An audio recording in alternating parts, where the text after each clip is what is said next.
No empire ever believed it would end.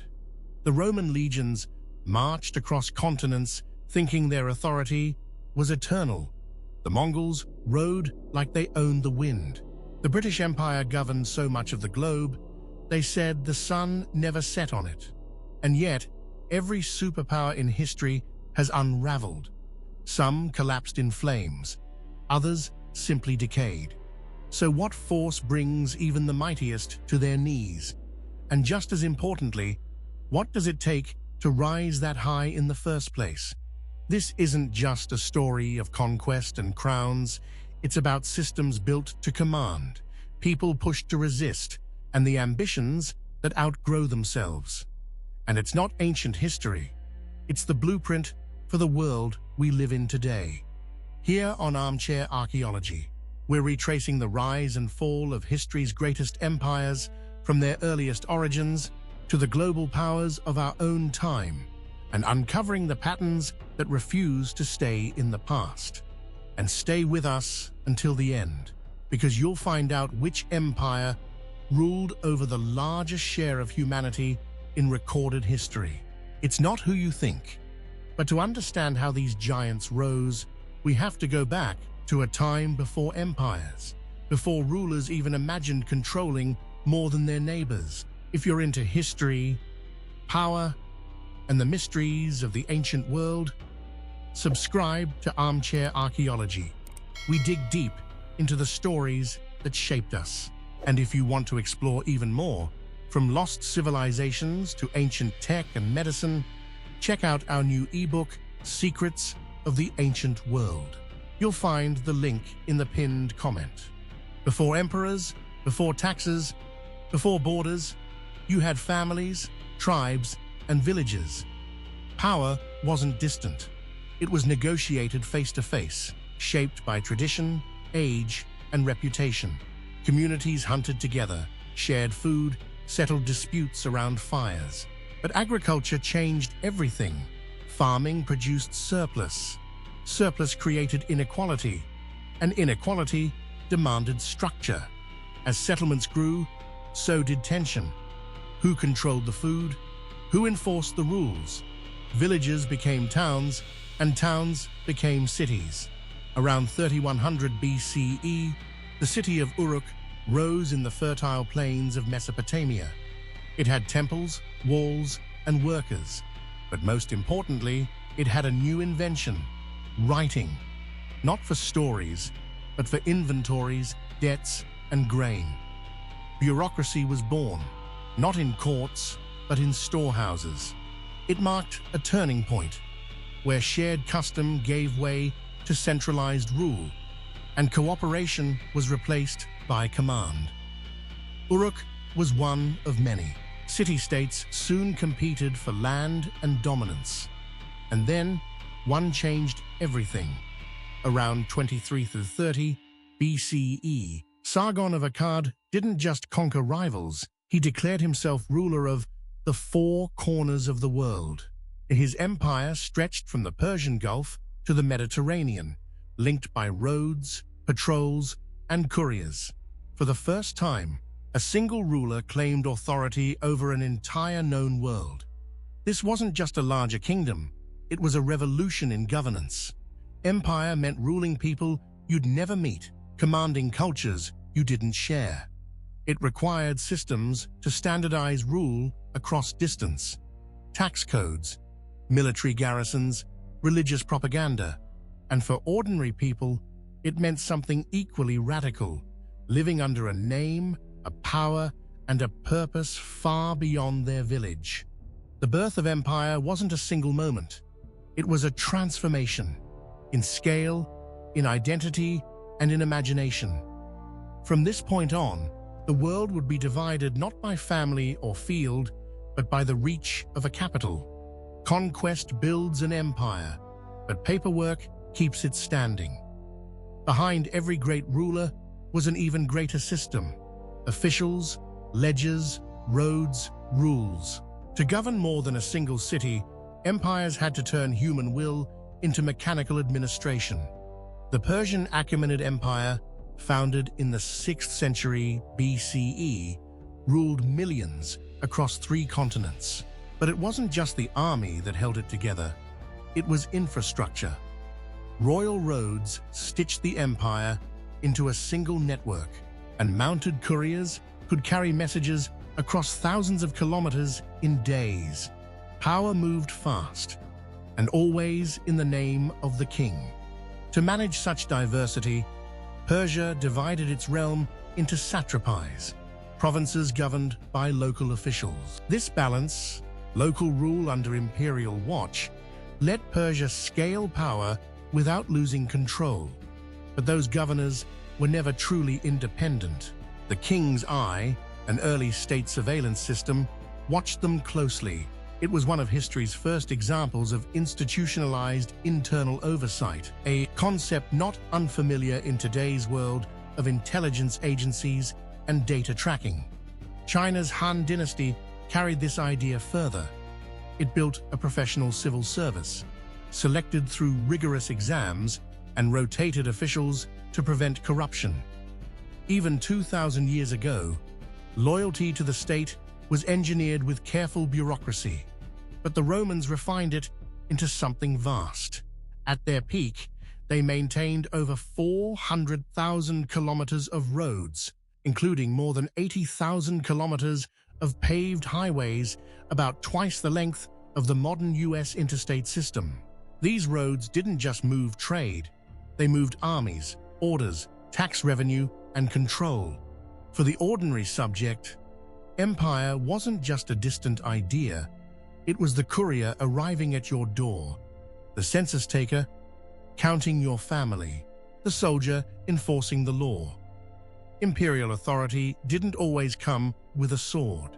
Sometimes it came on horseback, with a wax-sealed letter and a deadline. No empire survives on force alone. Roads and armies might extend reach, but to truly endure, a ruler needs something stronger than fear. Belief. Whether through gods, destiny, or sacred law, empires rely on ideology to make obedience feel like duty. In ancient Egypt, the pharaoh wasn't just a ruler, he was divine. His authority came from the gods, and so did the order of the universe. When he spoke, it wasn't policy, it was cosmic balance. To disobey the state was to invite chaos itself.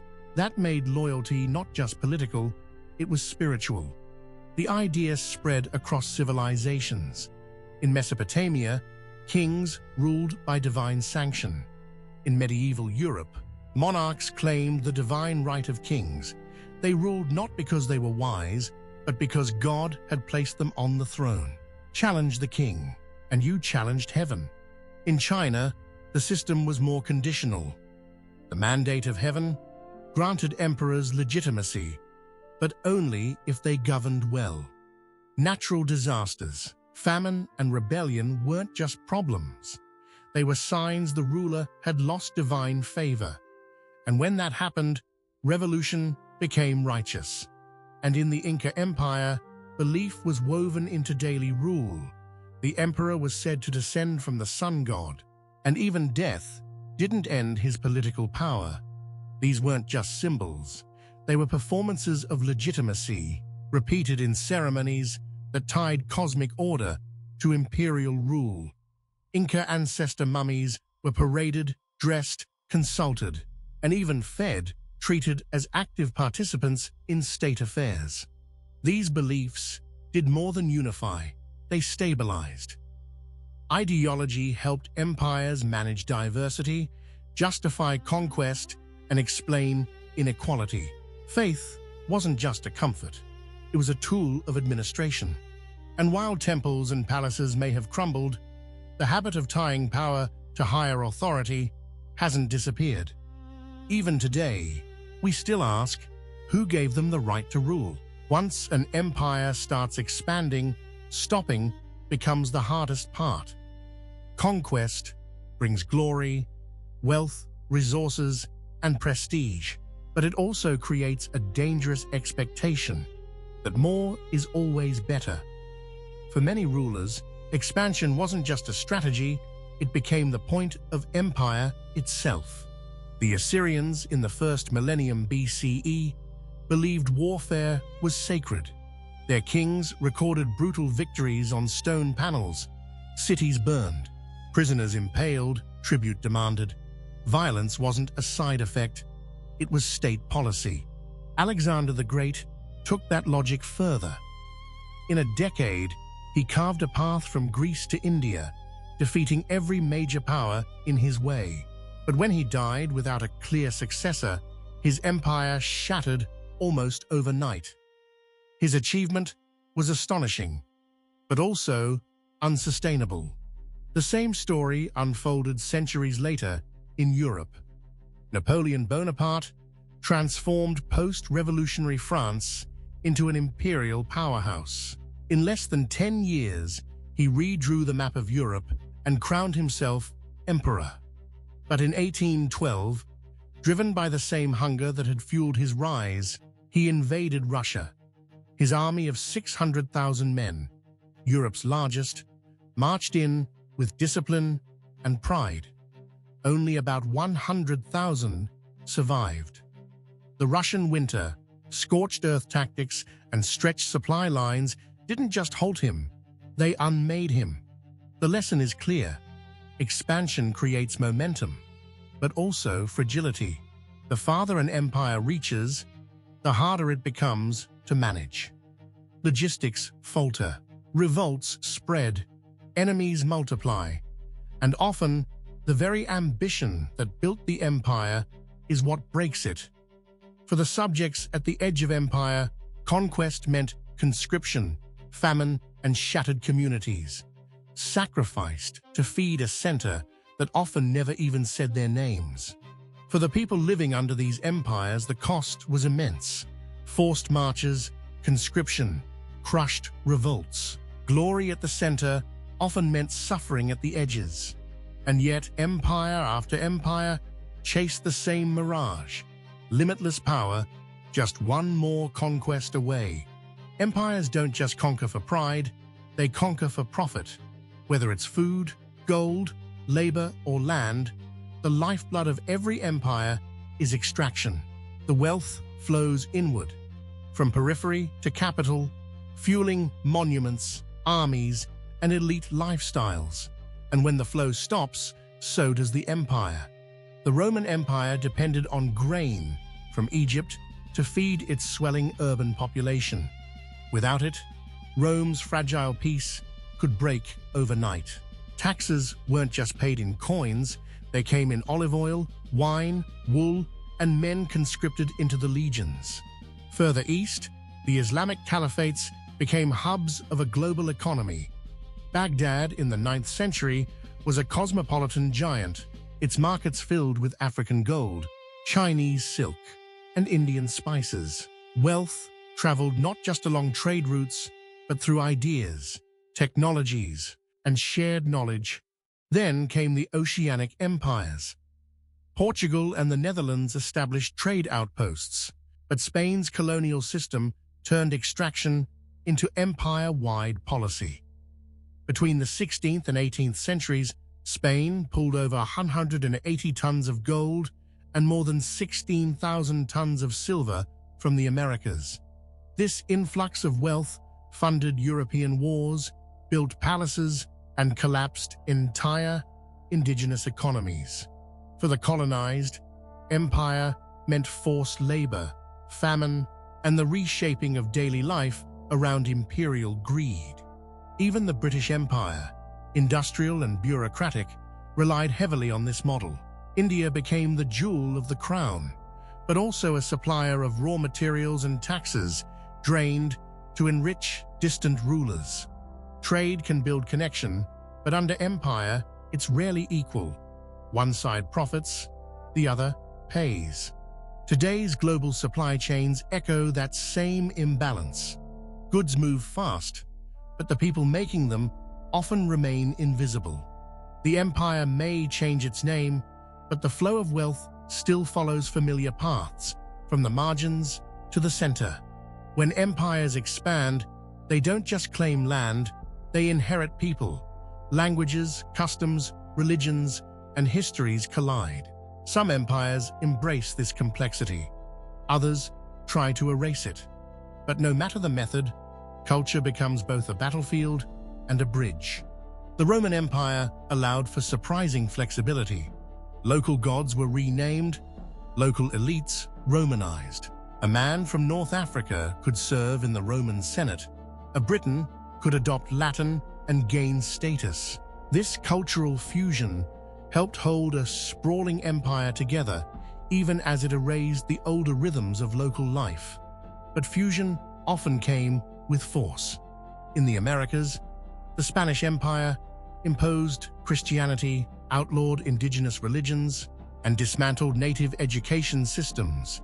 Entire civilizations were restructured or destroyed to fit imperial ideology. Yet in some empires, cross-cultural exchange became a source of strength. During the Abbasid Caliphate, the city of Baghdad became one of the most intellectually diverse places on earth. At the House of Wisdom, scholars translated Greek, Persian, Indian, and Syriac texts into Arabic. Medicine, astronomy, mathematics, and philosophy flowed together, reshaping human knowledge. It was here that Greek logic met Indian numbers, and algebra was born. The Mongol Empire, too, spread ideas along with armies. Artisans, engineers, and merchants moved between China, Persia, and Europe, often under imperial protection. Though their conquests were brutal, their networks enabled exchange on a global scale. But even the most open empires chose which cultures to elevate and which to erase. Some languages were lost forever. Some religions vanished from the record. Centuries later, we still grapple with the fallout, because even in fusion, power decides who gets remembered and who gets rewritten.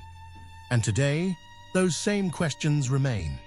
When cultures mix, who gets to define the blend? Is it dialogue or dominance?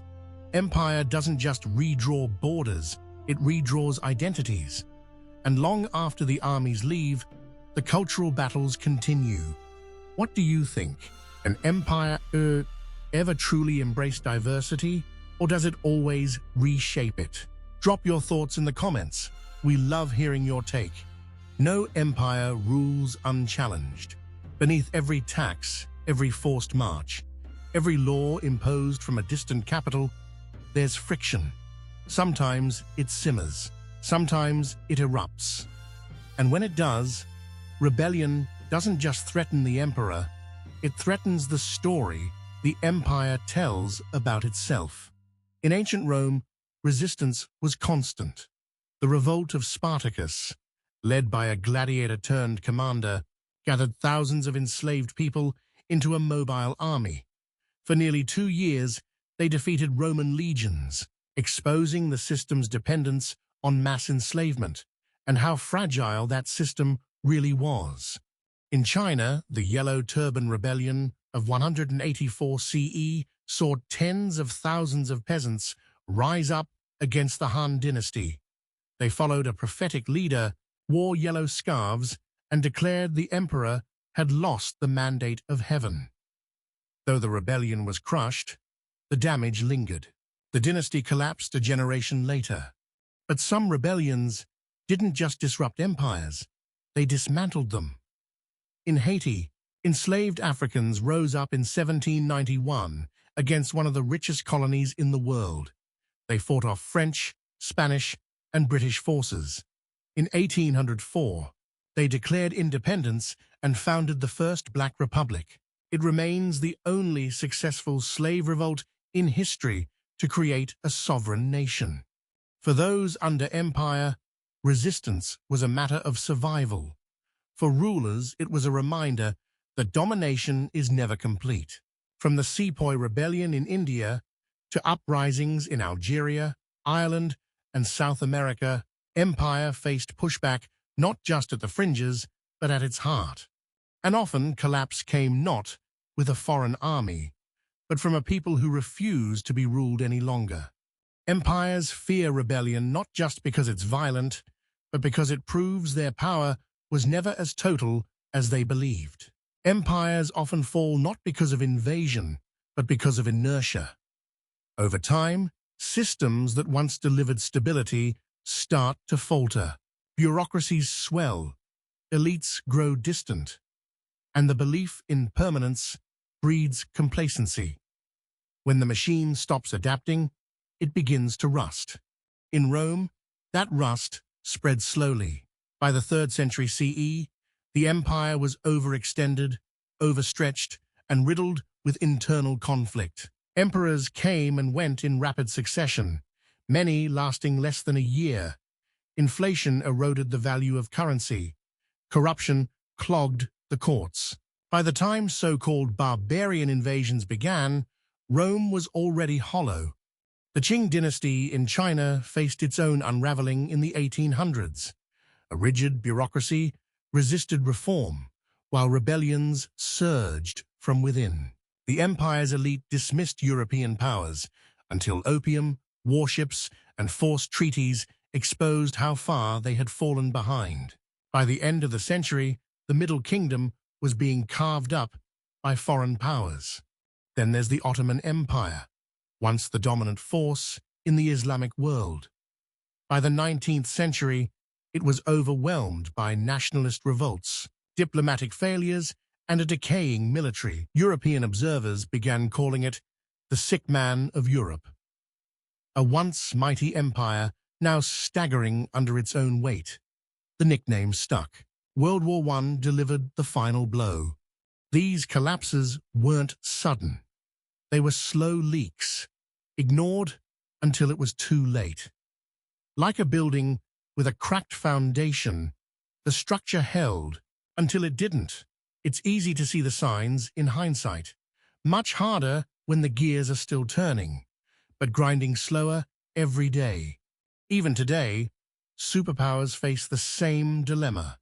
How do you manage scale without losing agility? How do you preserve order without suffocating innovation? Because when the system stops working for the people inside it, even the strongest empires crumble, not with a bang, but under the quiet pressure of their own decline. Our ebook, Secrets of the Ancient World, also explores how ancient knowledge, like early medicine and city planning, offers surprising lessons for today's world. You'll find the link in the pinned comment. Empires fall, but they don't vanish. Long after the flags come down, their fingerprints remain on maps, in languages, in the rhythms of daily life. If you've ever stood in line at a border, carried a passport, paid taxes, or followed a national curriculum, you've felt the legacy of empire. In Africa and the Middle East, many modern borders weren't drawn by local communities. They were drawn in colonial offices, often with little knowledge of the land or people. Those arbitrary lines continue to fuel conflicts, separating tribes, joining rivals, and defining identities that were never meant to be shared. Language carries empire too. English, Spanish, French, and Portuguese didn't spread peacefully. They were imposed through schools, trade, law, and war. Today, English is the global language of science, business, and diplomacy. That dominance isn't natural, it's imperial. Even time itself bears the mark of empire. Greenwich Mean Time, still used as the world's baseline, was set by the British in the 19th century, not for astronomy, but to synchronize imperial trade routes, railways, and telegraphs. The empire needed the world to run on its clock, and it still does. Empires also left behind legal codes, property systems, parliaments, and currencies. These institutions continue to shape how people govern, fight lawsuits, and measure wealth. But legacies aren't always systems. They're scars.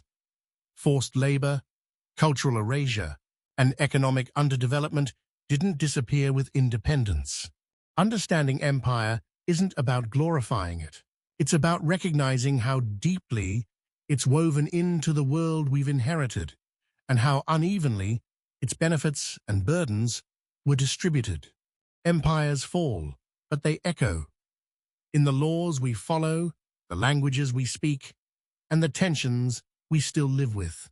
Their ruins may lie in stone, but their structures are still standing, all around us. Empires aren't supposed to exist anymore. We live in a world of sovereign nations, free markets, and democratic ideals. But peel back, the language and the old patterns remain. The tools may be new, but the structure feels familiar. After World War II, the United States didn't claim colonies, but it built influence on a global scale. It shaped international institutions, rebuilt economies, exported its culture, and projected its values through diplomacy, dollars, and warplanes. Today, the US operates over 750 military bases in more than 80 countries. That's not a footprint. It's a presence larger than any empire in history. And the influence goes further.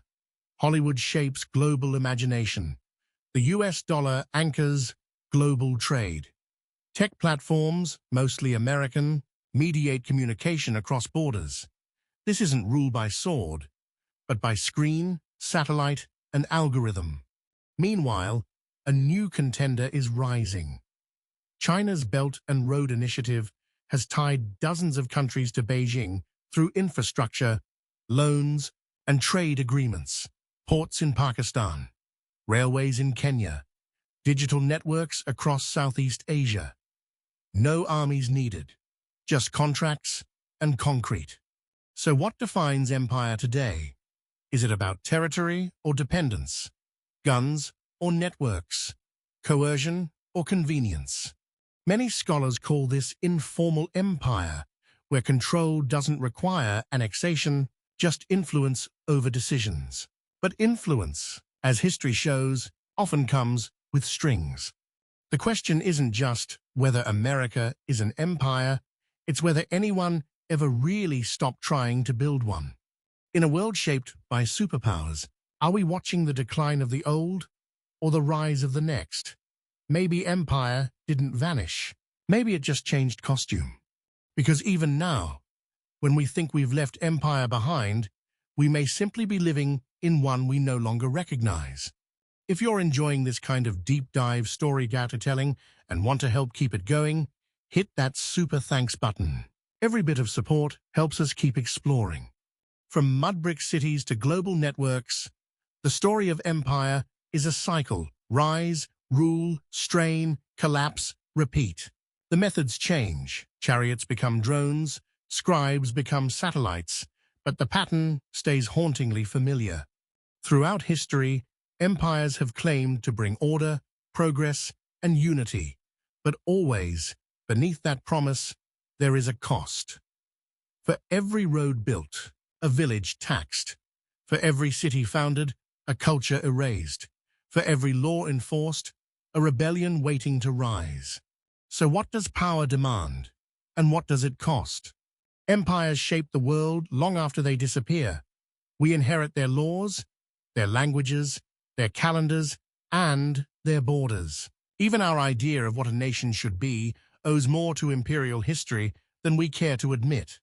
And now, the answer we promised. Which empire ruled over the greatest share of humanity? At its peak in 1913, the British Empire controlled nearly 23% of the world's population, almost 1 in every 4 people on Earth. That's more than any empire before or since. It reshaped continents, redrew maps, and left behind institutions that still guide and haunt the modern world. But like all empires, it eventually fractured, not in a single war or revolution, but piece by piece, under the weight of its contradictions. Power always promises permanence, but history teaches us its echoes often outlive its emblems. So here we are, still living in the ruins, still repeating the rhythms. Because empires don't just vanish, they evolve. Thank you for exploring the legacy of superpower empires with us. If you found this journey through the rise and fall of global powers compelling, support Armchair Archaeology by giving this video a like and subscribing for more thoughtful explorations into the past. Don't forget to hit the bell to stay updated. What should we uncover next? Let us know in the comments. Until next time, keep exploring, keep questioning, and keep the flame of curiosity burning bright.